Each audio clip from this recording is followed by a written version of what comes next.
നമസ്കാരം. ഡിജിറ്റൽ സ്കൂളിൻ്റെ പുതിയ വീഡിയോയിലേക്ക് എല്ലാവർക്കും സ്വാഗതം. ബിറ്റ് കോയിനേക്കാളും ക്രിപ്റ്റോ കറൻസിയേക്കാളും വില കൂടിയ വസ്തു, അതാണ് ഞാൻ ഇന്നിവിടെ പറയാൻ പോകുന്നത്. അതിനു മുമ്പ് ഈ ചാനൽ ഇനിയും സബ്സ്ക്രൈബ് ചെയ്യാത്തവരുണ്ടെങ്കിൽ സബ്സ്ക്രൈബ് ചെയ്ത് സഹായിക്കുക. ലൈക്കും കമൻറ്റും ചെയ്യുക, സപ്പോർട്ട് ചെയ്യുക, ഷെയർ ചെയ്യുക.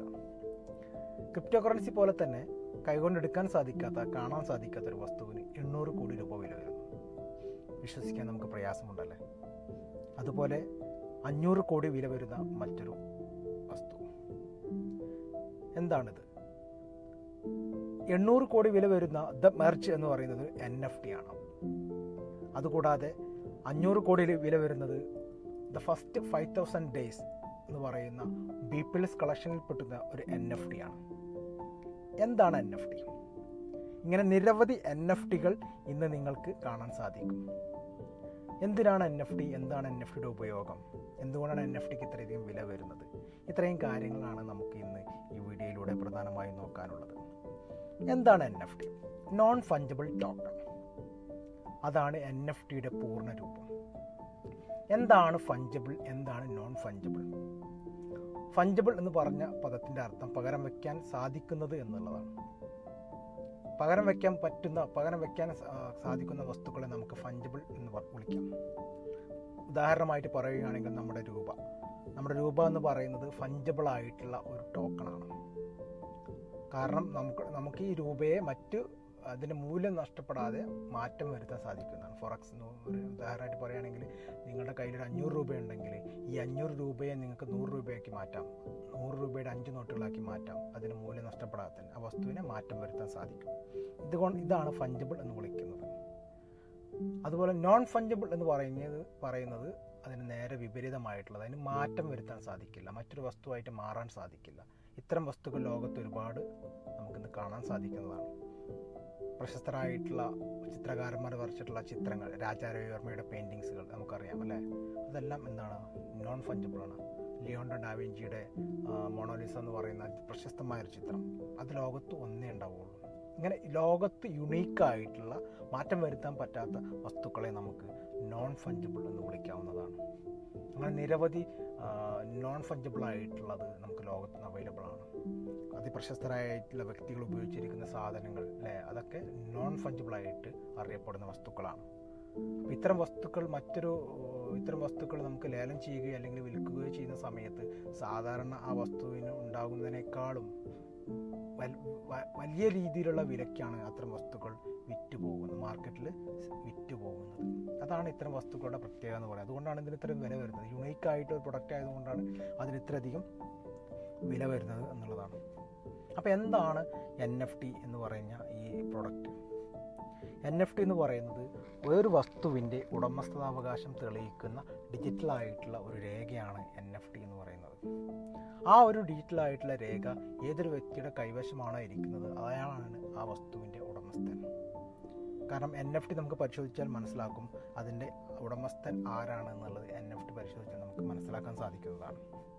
നിങ്ങളുടെ കൈവശം ഇരിക്കുന്ന നിങ്ങളുടെ മ്യൂസിക്, ആർട്ട്, നിങ്ങളുടെ പ്രോപ്പർട്ടീസ്, അങ്ങനെ എന്തെല്ലാം ഉണ്ടോ ആ വസ്തുവിനെയൊക്കെ നമുക്ക് NFT ആക്കി മാറ്റം വരുത്തി ഉപയോഗിക്കാവുന്നതാണ്. NFT. അപ്പോൾ എന്തിനാണ് NFTയിലേക്ക് ഒരു വസ്തുവിനെ മാറ്റം വരുത്തുന്നതെന്ന് ചോദിച്ചു കഴിഞ്ഞാൽ, അതിൻ്റെ ഉപയോഗം എന്ന് ചോദിച്ചു കഴിഞ്ഞാൽ നമുക്ക് പരിശോധിച്ച് നോക്കാം എന്താണ് അതിൻ്റെ കാരണം എന്നുള്ളത്.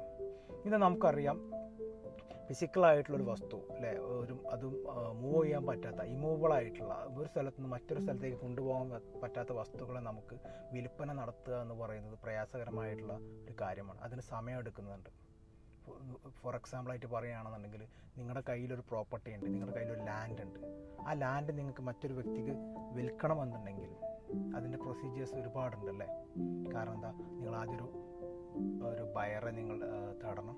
ആ ബയറുമായിട്ട് നിങ്ങളുടെ ഡീലിങ്സ് പറയണം, ഡീലിങ്സ് ഉറപ്പിക്കണം. പിന്നെ അതിനൊരു ഡോക്യുമെൻ്റ് ക്രിയേറ്റ് ചെയ്യണം. ഡോക്യുമെൻ്റ് ക്രിയേറ്റ് ചെയ്ത് കഴിഞ്ഞാൽ ആ ഡോക്യുമെൻറ്റിൽ നിബന്ധനകളെല്ലാം എഴുതി ചേർത്ത് അവസാനം അത് രജിസ്റ്റർ ഓഫീസിൽ പോയി രജിസ്റ്റർ ചെയ്യണം. രജിസ്റ്റർ ചെയ്യുന്നതിന് മുമ്പായിട്ട് ആ ഡീലിങ്സ് കംപ്ലീറ്റ് ചെയ്യണം. അങ്ങനെ നിരവധി ഘട്ടങ്ങളുണ്ട്. ഈ ഘട്ടങ്ങളിലൊക്കെ നമുക്ക് പുറത്ത് അല്ലെ തേർഡ് പാർട്ടീസിനെ നമുക്ക് ആശ്രയിക്കേണ്ടതായിട്ട് വരുന്നുണ്ട്. തേർഡ് പാർട്ടീസിൻ്റെ ഇൻവോൾവ്മെൻ്റ് ഉണ്ടെങ്കിൽ മാത്രമേ ഇത്തരം കോൺട്രാക്റ്റുകൾ നമുക്ക് കംപ്ലീറ്റ് ചെയ്യാൻ സാധിക്കുകയുള്ളൂ. ഒരുപാട് വ്യക്തികൾ ആ സമയത്ത് നമ്മുടെ ഈ ഒരു ഡീലിങ്സിൽ ഉൾപ്പെടുന്നുണ്ട് എന്നുള്ളതാണ്. ഇവിടെ നമുക്ക് അങ്ങനെ നോക്കുന്ന സമയത്ത് NFT മാറ്റുന്നതിനുള്ള ഗുണം എന്ന് പറഞ്ഞു കഴിഞ്ഞാൽ, നിങ്ങൾക്ക് 2 വ്യക്തികൾ മാത്രം അടങ്ങുന്ന 2 വ്യക്തികൾക്ക് മാത്രം വളരെ ഈസി ആയിട്ട് ചെയ്യാൻ പറ്റുന്ന കോൺട്രാക്റ്റുകളാക്കി മാറ്റാവുന്നതാണ് NFT. സ്മാർട്ട് കോൺട്രാക്റ്റ് ചെയ്യാൻ പറ്റുന്ന ഒരു വലിയൊരു മേഖലയാണ് NFT എന്ന് പറയുന്നത്. കാരണം മൂന്നാമതൊരു വ്യക്തിയുടെ സഹായകരമില്ലാതെ 2 വ്യക്തികൾക്ക് ഏതൊരു വസ്തുവിനെയും കൈമാറ്റം ചെയ്യാൻ സാധിക്കുന്ന വളരെ ഈസി ആയിട്ടുള്ളൊരു വഴിയാണ് NFT കൊണ്ട് ഉദ്ദേശിക്കുന്നത്. ഇവിടെ NFT-യിൽ നടക്കുന്ന ട്രാൻസാക്ഷനുകൾ, അതിൻ്റെ ഡീലിങ്സ് മുഴുവനായിട്ട് ബ്ലോക്ക് ചെയിൻ എന്ന് പറയുന്ന ടെക്നോളജി വഴിയാണ് അതിൻ്റെ വിവരങ്ങളെല്ലാം ശേഖരിച്ചു വെക്കുന്നത്. അതുകൊണ്ട് തന്നെ 100% സേഫ് ആയിട്ടുള്ള ഒരു ഡീലിങ്സാണ് NFT-യിലൂടെ വരുന്നത്. ഒരു NFT ക്രിയേറ്റ് ചെയ്യണമെങ്കിൽ ബ്ലോക്ക് ചെയിൻ്റെ സഹായം ആവശ്യമാണ്. അതുകൂടാതെ ക്രിപ്റ്റോ കറൻസി മുഖേനയാണ് ഇതിനെ ഡീലിങ്സ് എല്ലാം കംപ്ലീറ്റ് ചെയ്യുന്നത്.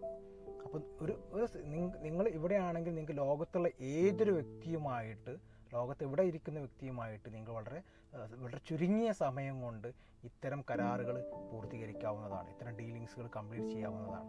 അതാണ് NFT-യുടെ ഏറ്റവും വലിയ പ്രത്യേകത. ഏതൊരു വസ്തുവിനെ നിങ്ങൾക്ക് ലോകത്തെ നിങ്ങൾക്ക് വിൽക്കണമെന്നുണ്ടെങ്കിൽ അതിൻ്റെ മാർക്കറ്റ് എന്ന് പറയുന്നത്, നിങ്ങൾ ഒരു വസ്തു വിൽക്കുന്നുണ്ടെങ്കിൽ അതിൻ്റെ മാർക്കറ്റ് എന്ന് പറയുന്നത് നിങ്ങളുടെ ചുറ്റുവട്ടത്തുള്ള ആ പ്രദേശങ്ങളായിരിക്കും. പക്ഷേ NFT-യിലേക്ക് മാറിക്കഴിഞ്ഞാൽ നിങ്ങൾക്കൊരു പ്രൊഡക്റ്റ് സെല്ല് ചെയ്യണമെന്നുണ്ടെങ്കിൽ ലോകത്തെമ്പാടുമുള്ള, ലോകം മൊത്തത്തിൽ നിങ്ങളുടെ മാർക്കറ്റായിട്ട് മാറുന്ന ഒരു കാഴ്ചയാണ് NFT-യിൽ വരുന്നത്. അതുകൊണ്ട് തന്നെ ഏതൊരു വസ്തുവിനെയും നിങ്ങൾക്ക് ലോകത്തുള്ള ഏതൊരാളിലേക്കും എത്തിക്കാൻ ഈ NFT-യിലേക്ക് മാറ്റിക്കഴിഞ്ഞാൽ വളരെ ഈസി ആയിട്ട് നിങ്ങൾക്കത് എത്തിക്കാവുന്നതാണ്. നിരവധി വലിയ വലിയ കമ്പനികൾ, സ്ഥാപനങ്ങൾ ഒക്കെ ഈ മേഖലയിലേക്ക് വന്നുകൊണ്ടിരിക്കുന്ന ഒരു കാലഘട്ടമാണ് നമ്മളിന്ന് കടന്നു പോകുന്നത്. കാരണം നിങ്ങൾക്കൊരു സ്ഥാപനം, നിങ്ങളുടെ ബിസിനസ് സ്ഥാപനം നിങ്ങൾ ആരംഭിച്ചു കഴിഞ്ഞാൽ അതിലുള്ള പ്രൊഡക്റ്റുകളൊക്കെ നിങ്ങൾക്ക് സെല്ല് ചെയ്യണമെങ്കിൽ NFT-യുടെ രൂപത്തിലേക്കാക്കി വളരെ ഈസി ആയിട്ട് നിങ്ങൾക്ക് ലോകത്ത് എവിടെയും സെല്ല് ചെയ്യാവുന്ന രീതിയിലേക്കൊക്കെ വന്നു കഴിഞ്ഞിട്ടുണ്ട്. അതുകൂടാതെ കൂടുതൽ ഗെയിമിംഗ് പ്ലാറ്റ്ഫോമുകളിലൊക്കെ ഉപയോഗിക്കുന്ന വസ്തുക്കൾ, അതുപോലെ തന്നെ മെറ്റാവേഴ്സിൽ ഉപയോഗിക്കുന്ന വസ്തുക്കൾ, ഇതെല്ലാം NFT എന്ന് പറയുന്ന ഒരു കാറ്റഗറിയിലേക്കാണ് വന്നുകൊണ്ടിരിക്കുന്നത്.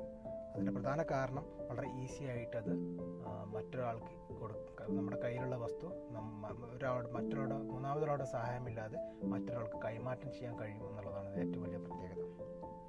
തീർച്ചയായിട്ടും ഇത്തരം കൂടുതൽ വിവരങ്ങൾ, NFT-യെ കുറിച്ചുള്ള കൂടുതൽ വിവരങ്ങൾ നമുക്ക് ഇനിയും വരുന്ന വീഡിയോയിലൂടെ നമുക്ക് കൂടുതൽ നിങ്ങളുമായിട്ട് പങ്കുവയ്ക്കാം. അതുവരെ ഇതുവരെ ഈ ചാനൽ സബ്സ്ക്രൈബ് ചെയ്യാത്തവരുണ്ടെങ്കിൽ തീർച്ചയായിട്ടും സബ്സ്ക്രൈബ് ചെയ്യുക. ഇതിൽ വന്നിട്ടുള്ള എല്ലാ വീഡിയോസും നിങ്ങൾ കാണുക, സപ്പോർട്ട് ചെയ്യുക. അപ്പോൾ ഇനി കൂടുതൽ വീഡിയോ വരുന്നത് വരെ ഡീറ്റെയിൽ സ്കൂളിന് വേണ്ടി സുബീഷ് സൈനിങ് ഓഫ്.